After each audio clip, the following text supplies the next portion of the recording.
right, now it is a time for me to hear from you. Have you ever suspected that Obia has been destroying or interfering with your relationship?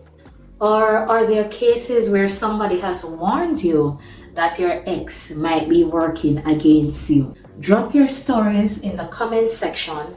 I want to hear the wildest things that you have ever experienced. Guys, if you have enjoyed this video, I want you to hit that subscribe button right now.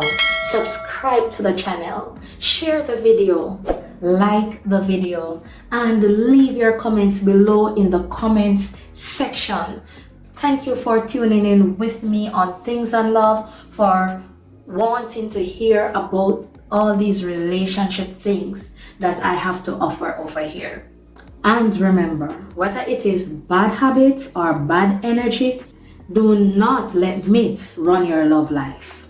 Fix your energy, set boundaries, and stay woke. Catch you next time.